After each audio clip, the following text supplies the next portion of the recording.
Bilangan pasal 5. Peraturan mengenai orang-orang yang najis. Tuhan berfirman kepada Musa, "Perintahkanlah kepada orang Israel, supaya semua orang yang sakit kusta, semua orang yang mengeluarkan lelehan, dan semua orang yang najis oleh mayat, disuruh meninggalkan tempat perkemahan. Baik laki-laki maupun perempuan, haruslah kau suruh pergi. Keluar tempat perkemahan, haruslah mereka kau suruh pergi, supaya mereka jangan menajiskan tempat perkemahan di mana aku diam di tengah-tengah mereka." Maka orang Israel berbuat demikian. Mereka menyuruh orang-orang itu meninggalkan tempat perkemahan seperti yang difirmankan Tuhan kepada Musa. Demikianlah diperbuat orang Israel. Peraturan mengenai penebusan salah. Tuhan berfirman kepada Musa, "Berbicaralah kepada orang Israel, apabila seseorang, laki-laki atau perempuan, melakukan sesuatu dosa terhadap sesamanya manusia, dan oleh karena itu berubah setia terhadap Tuhan, sehingga orang itu menjadi bersalah, maka haruslah ia mengakui dosa yang telah dilakukannya itu, kemudian membayar tebusan sepenuhnya dengan menambah 1/5, lalu menyerahkannya kepada orang terhadap siapa ia bersalah. Tetapi apabila orang itu tidak ada kaumnya, kepada siapa dapat dibayar tebusan salah itu, maka tebusan salah yang harus dibayar itu menjadi kepunyaan Tuhan, dan adalah bagian imam, belum terhitung domba jantan pendamaian yang dipakai untuk mengadakan pendamaian bagi orang itu. Dari persembahan-persembahan kudus yang disampaikan orang Israel kepada imam, persembahan khususnya adalah bagian imam. Sedang persembahan-persembahan kudus yang dibawa oleh seseorang adalah bagian orang itu sendiri. Hanya apa yang diserahkannya kepada seorang imam adalah bagian imam itu. Hukum mengenai perkara cemburuan.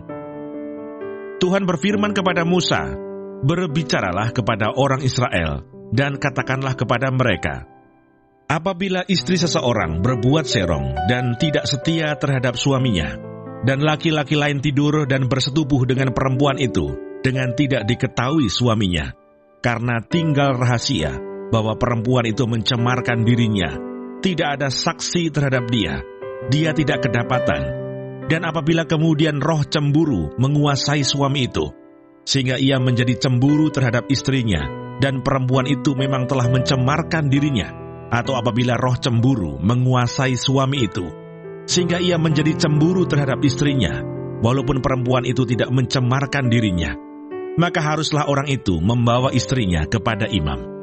Dan orang itu harus membawa persembahan karena perempuan itu sebanyak 1/10 eva tepung jelai, yang ke atasnya tidak dituangkannya minyak, dan yang tidak dibubuhi kemenyan. Karena korban itu ialah korban sajian cemburuan, suatu korban peringatan yang mengingatkan kepada kedurjanaan.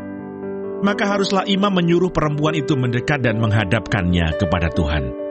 Lalu imam harus membawa air kudus dalam suatu tempayan tanah.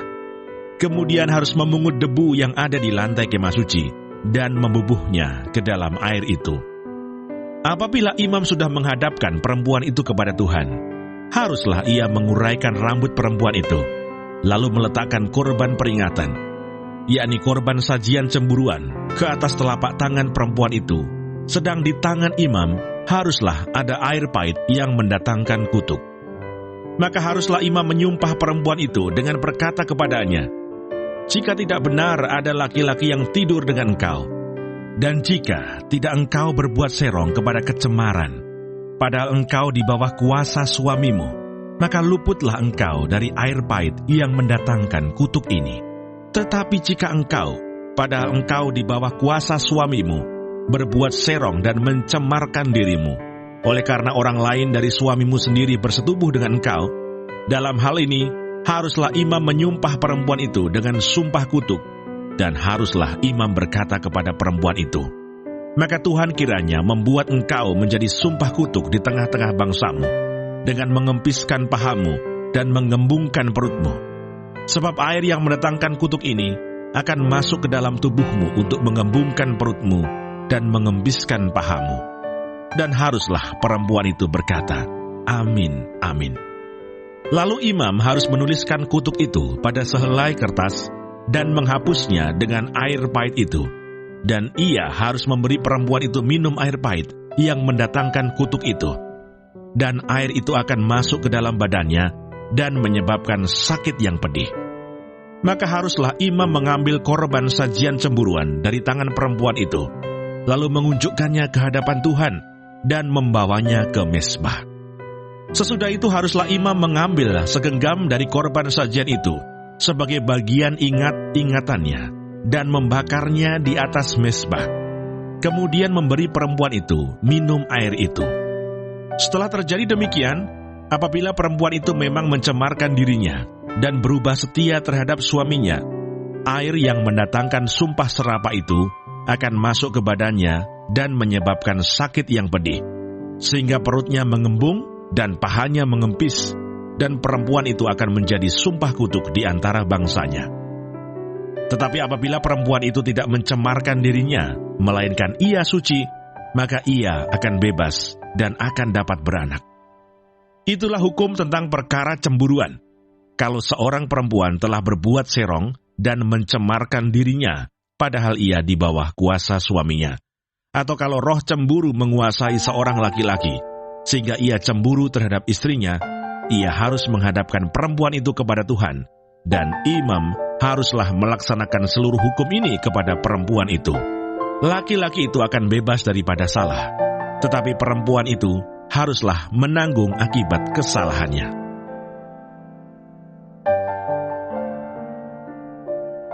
Bilangan pasal 6. Hukum mengenai kenajiran.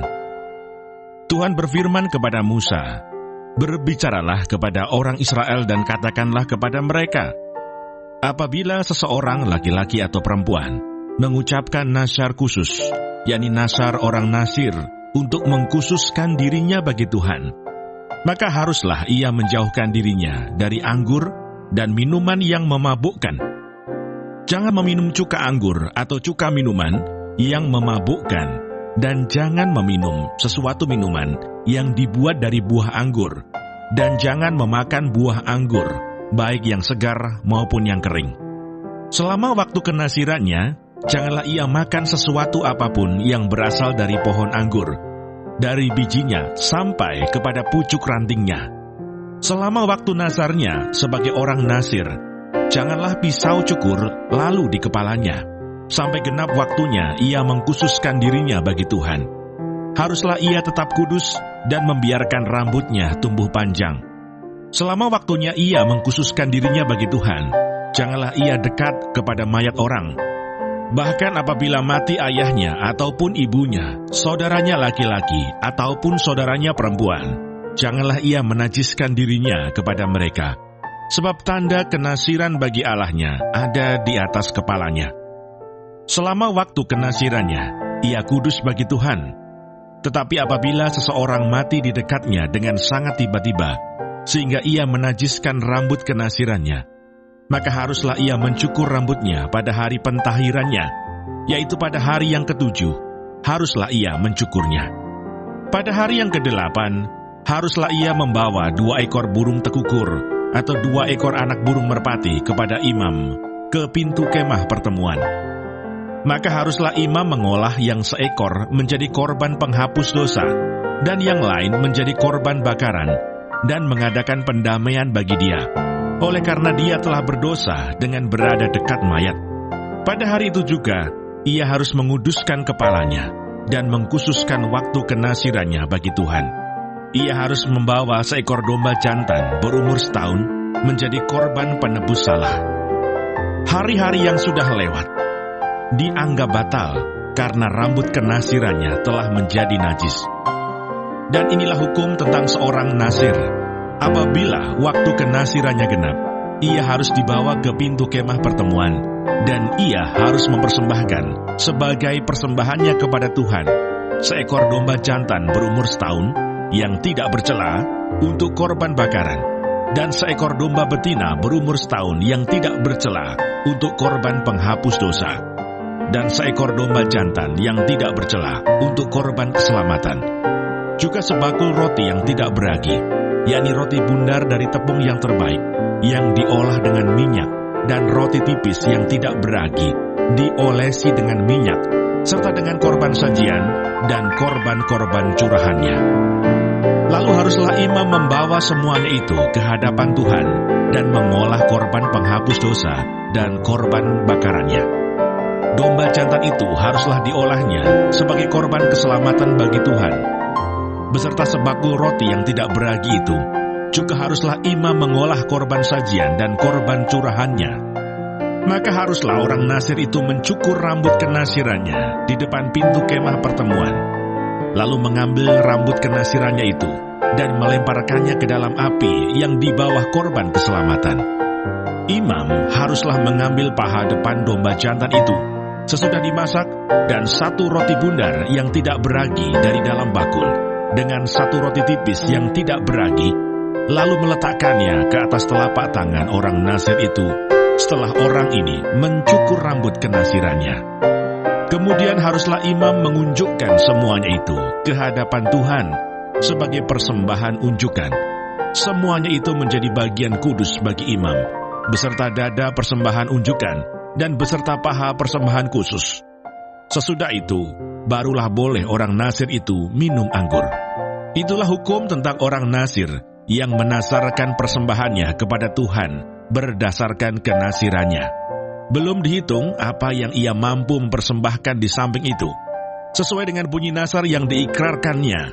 Demikianlah harus dilakukannya berdasarkan hukum tentang kenasirannya. Ucapan berkat imam. Tuhan berfirman kepada Musa, "Berbicaralah kepada Harun dan anak-anaknya. Beginilah harus kamu memberkati orang Israel. Katakanlah kepada mereka, Tuhan memberkati engkau dan melindungi engkau. Tuhan menyinari engkau dengan wajahnya dan memberi engkau kasih karunia.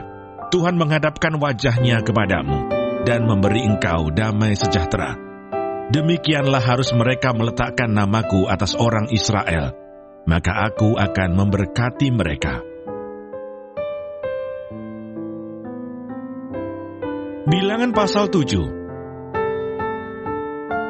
Persembahan pada waktu pentahbisan kemah suci.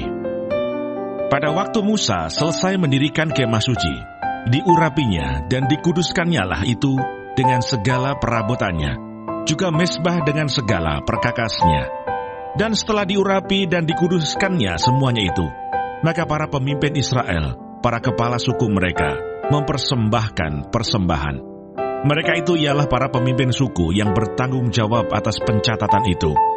Sebagai persembahan, dibawa mereka ke hadapan Tuhan 6 kereta beratap dengan 12 ekor lembu, 1 kereta untuk 2 orang pemimpin, dan 1 ekor lembu untuk 1 orang pemimpin.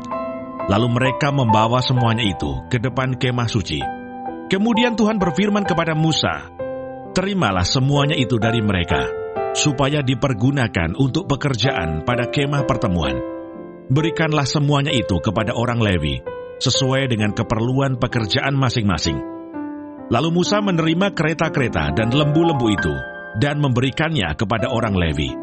2 kereta dengan 4 ekor lembu diberikannya kepada Bani Gerson, sesuai dengan keperluan pekerjaan mereka, dan 4 kereta dengan 8 ekor lembu diberikannya kepada Bani Merari, sesuai dengan keperluan pekerjaan mereka di bawah pimpinan Itamar, anak Imam Harun itu. Tetapi kepada Bani Kehat tidak diberikannya apa-apa, karena pekerjaan mereka ialah mengurus barang-barang kudus yang harus diangkat di atas bahunya. Lagi para pemimpin mempersembahkan persembahan pentahbisan mezbah. Pada hari mezbah itu diurapi, para pemimpin membawa persembahan mereka ke depan mezbah itu. Tuhan berfirman kepada Musa, 1 pemimpin setiap hari haruslah mempersembahkan persembahannya untuk mentahbiskan mezbah itu. Yang mempersembahkan persembahannya pada hari pertama ialah Nahason bin Aminadab dari suku Yehuda. Persembahannya ialah 1 pinggan perak, 130 shikal timbangannya, dan 1 bokor penyiraman dari perak 70 shikal beratnya, ditimbang menurut shikal kudus. Keduanya berisi tepung yang terbaik, diolah dengan minyak untuk korban sajian. 1 cawan 10 shikal emas beratnya, berisi ukupan, 1 ekor lembu jantan muda, 1 ekor domba jantan, dan seekor domba berumur setahun untuk korban bakaran, seekor kambing jantan untuk korban penghapus dosa, dan untuk korban keselamatan 2 ekor lembu, 5 ekor domba jantan, 5 ekor kambing jantan, dan 5 ekor domba berumur setahun. Itulah persembahan Nahason bin Aminadab. Pada hari kedua, Netaneel bin Suar, pemimpin suku Isakar, mempersembahkan persembahan. Sebagai persembahannya, dipersembahkannya 1 pinggan perak, 130 shikal timbangannya, dan 1 bokor penyiraman dari perak, 70 shikal beratnya, ditimbang menurut shikal kudus. Keduanya berisi tepung yang terbaik, diolah dengan minyak untuk korban sajian. 1 cawan, 10 shikal emas beratnya, berisi ukupan, seekor lembu jantan muda, seekor domba jantan, dan seekor domba berumur setahun untuk korban bakaran, seekor kambing jantan untuk korban penghapus dosa, dan untuk korban keselamatan 2 ekor lembu, 5 ekor domba jantan, 5 ekor kambing jantan, dan 5 ekor domba berumur setahun. Itulah persembahan Netaneel bin Suar. Pada hari ketiga, pemimpin Bani Sebulon, Eliab bin Helon, persembahannya ialah 1 pinggan perak, 130 shikal timbangannya, dan 1 bokor penyiraman dari perak, 70 shikal beratnya. Ditimbang menurut shikal kudus, keduanya berisi tepung yang terbaik, diolah dengan minyak untuk korban sajian. 1 cawan, 10 shikal emas beratnya, berisi ukupan, seekor lembu jantan muda, seekor domba jantan, dan seekor domba berumur setahun untuk korban bakaran, seekor kambing jantan untuk korban penghapus dosa, dan untuk korban keselamatan 2 ekor lembu, 5 ekor domba jantan, 5 ekor kambing jantan, dan 5 ekor domba berumur setahun.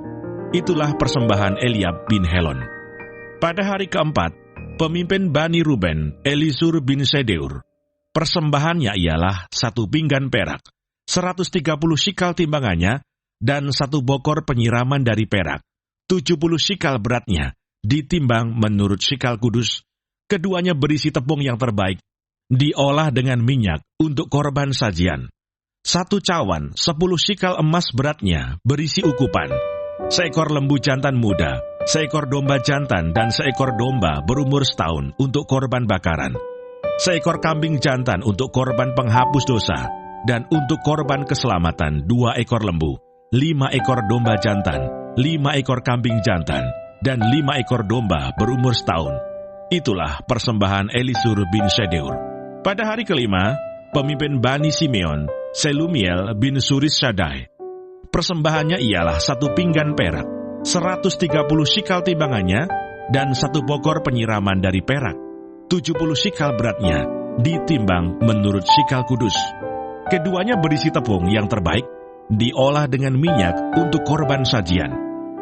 1 cawan, 10 shikal emas beratnya, berisi ukupan, seekor lembu jantan muda, seekor domba jantan, dan seekor domba berumur setahun untuk korban bakaran, seekor kambing jantan untuk korban penghapus dosa, dan untuk korban keselamatan 2 ekor lembu, 5 ekor domba jantan, 5 ekor kambing jantan, dan 5 ekor domba berumur setahun.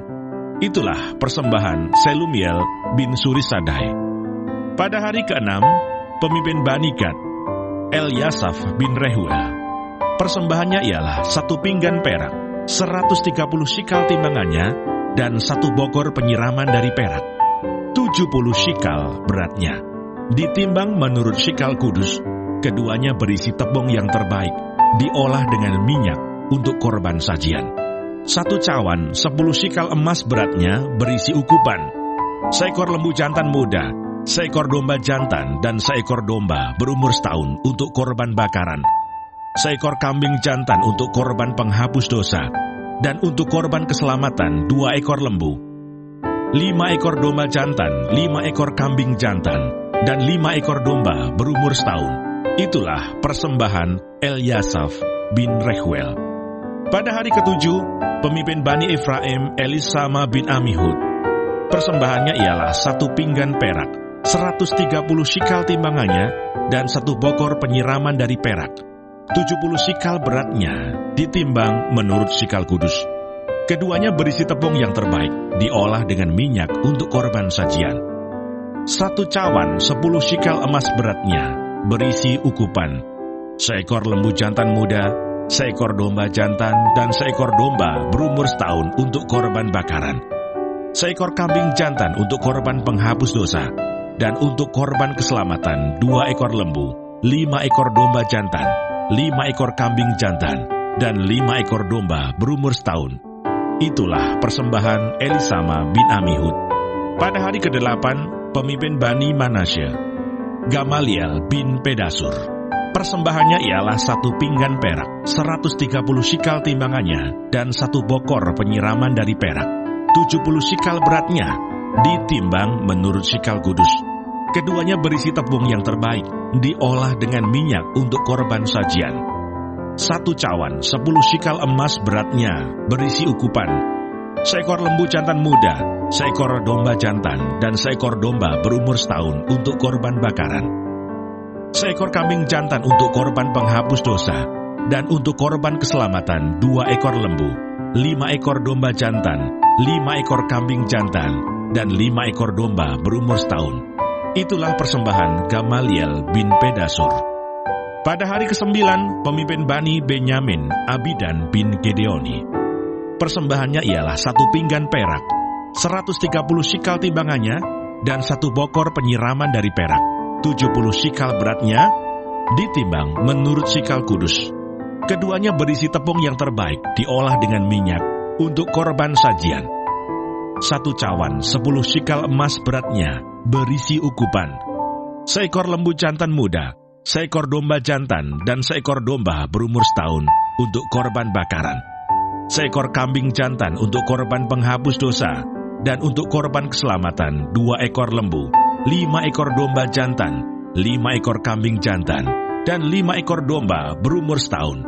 Itulah persembahan Abidan bin Gedeoni. Pada hari ke-10, pemimpin Bani Dan, Ahiezer bin Amisadai. Persembahannya ialah 1 pinggan perak, 130 shikal timbangannya, dan 1 bokor penyiraman dari perak, 70 shikal beratnya, ditimbang menurut shikal kudus. Keduanya berisi tepung yang terbaik, diolah dengan minyak untuk korban sajian. 1 cawan 10 shikal emas beratnya, berisi ukupan, seekor lembu jantan muda, seekor domba jantan, dan seekor domba berumur setahun untuk korban bakaran, seekor kambing jantan untuk korban penghapus dosa, dan untuk korban keselamatan 2 ekor lembu, 5 ekor domba jantan, 5 ekor kambing jantan, dan 5 ekor domba berumur setahun. Itulah persembahan Ahiezer bin Amisadai. Pada hari ke-11, pemimpin Bani Asher, Pagiel bin Okran. Persembahannya ialah 1 pinggan perak, 130 shikal timbangannya, dan 1 bokor penyiraman dari perak, 70 shikal beratnya, ditimbang menurut shikal kudus. Keduanya berisi tepung yang terbaik, diolah dengan minyak untuk korban sajian.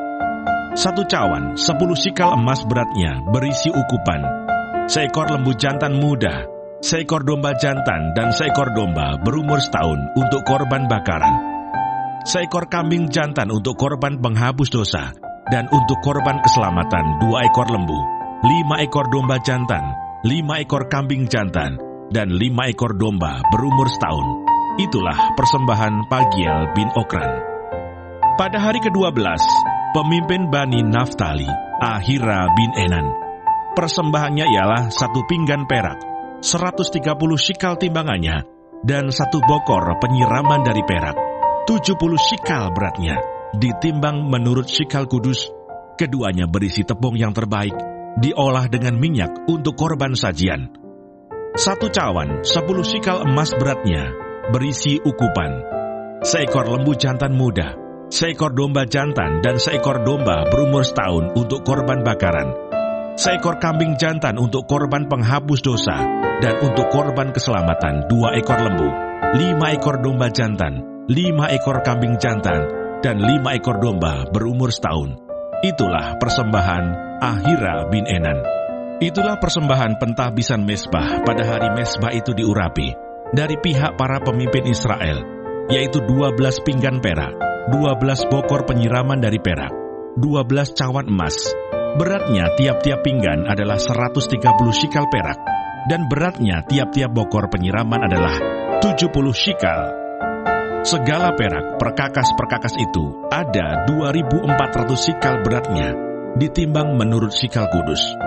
Selanjutnya 12 cawan emas berisi ukupan, tiap-tiap cawan 10 shikal beratnya, ditimbang menurut shikal kudus.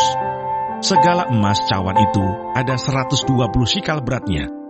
Segala hewan untuk korban bakaran itu ialah 12 ekor lembu jantan, 12 ekor domba jantan, 12 ekor domba berumur setahun, dengan korban sajiannya, juga 12 ekor kambing jantan untuk korban penghapus dosa.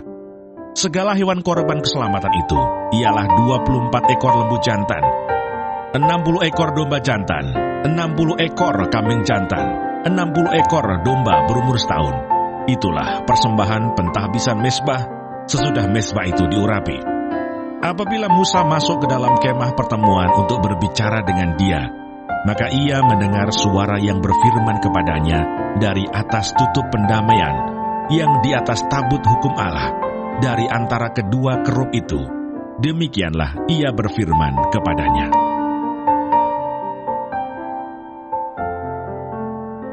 Bilangan pasal 8.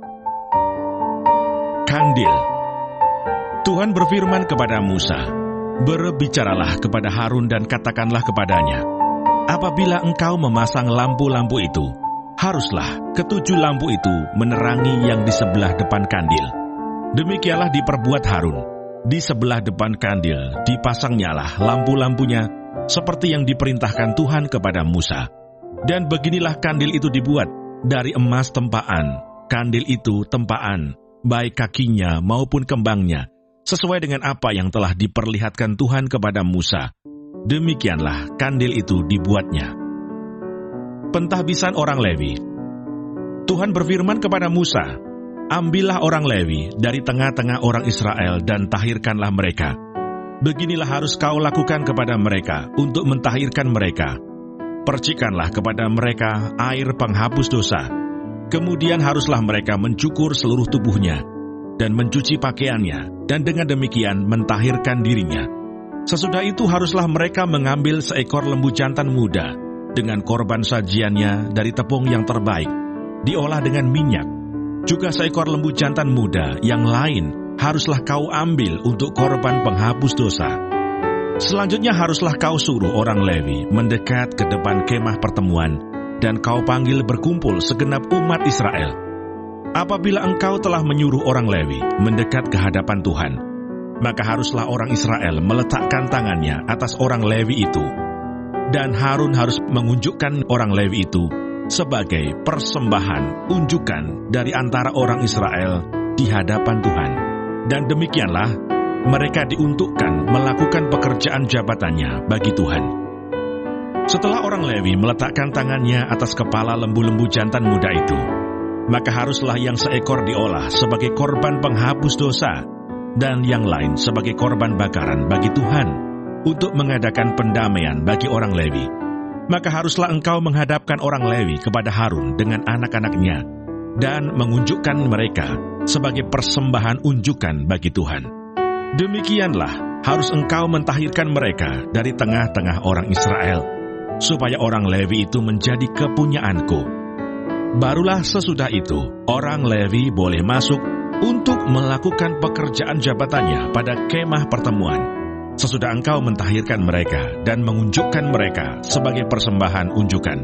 Sebab mereka harus diserahkan dengan sepenuhnya kepadaku dari tengah-tengah orang Israel.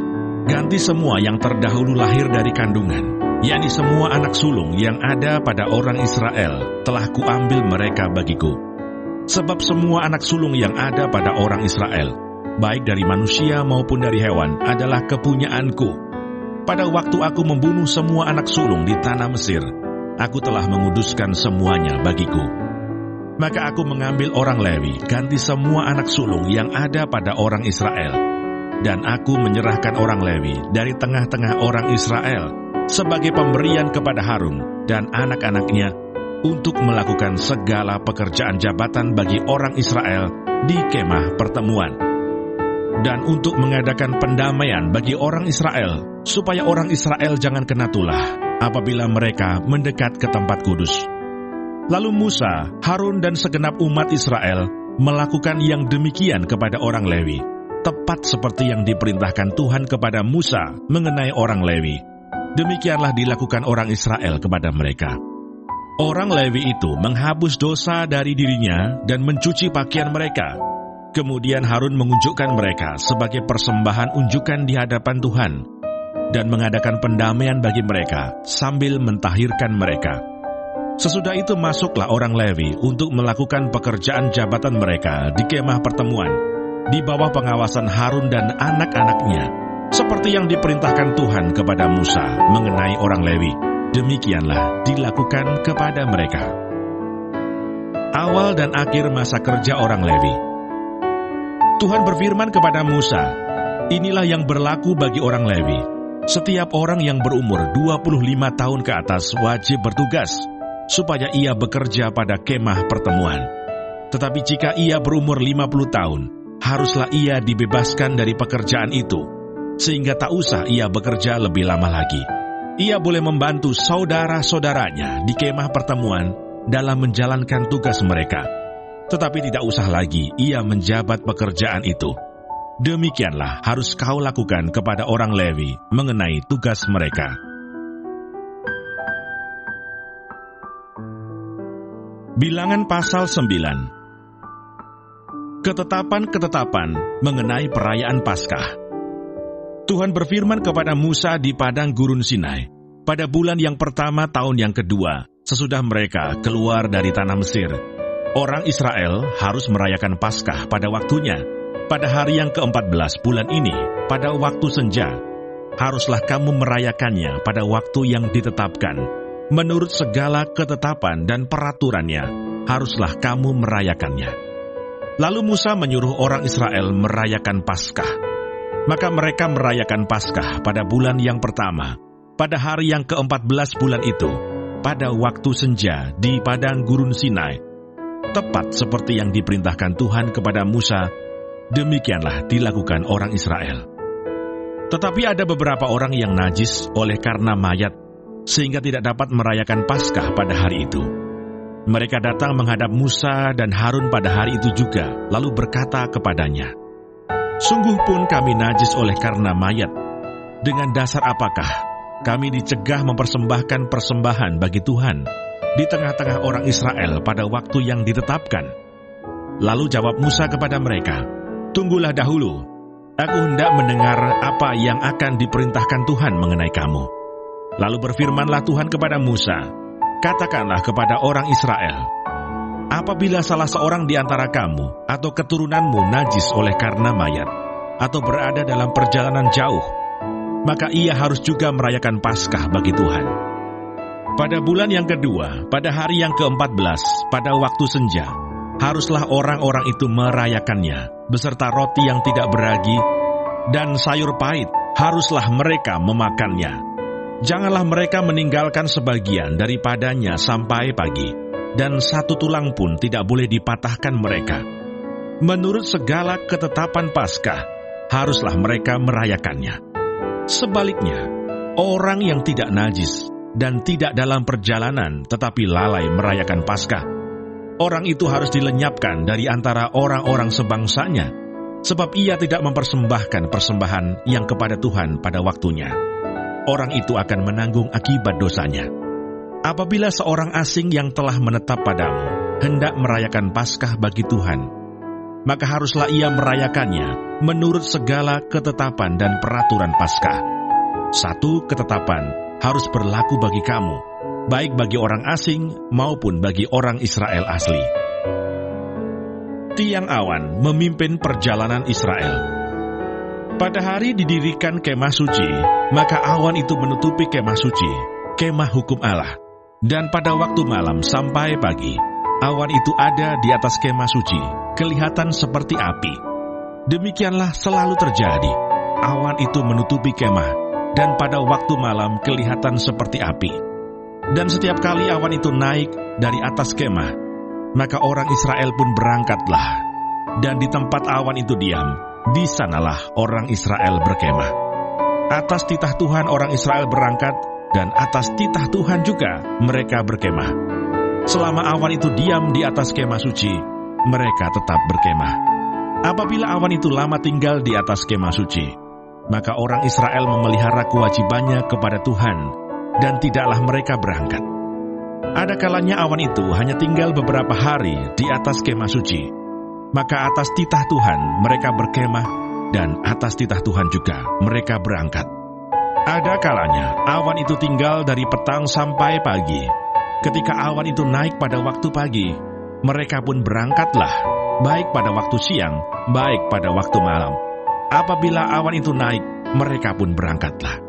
Berapa lama pun juga awan itu diam di atas kemah suci, baik 2 hari, baik sebulan atau lebih lama, maka orang Israel tetap berkemah dan tidak berangkat. Tetapi apabila awan itu naik, barulah mereka berangkat. Atas titah Tuhan mereka berkemah, dan atas titah Tuhan juga mereka berangkat. Mereka memelihara kewajibannya kepada Tuhan menurut titah Tuhan dengan perantaraan Musa.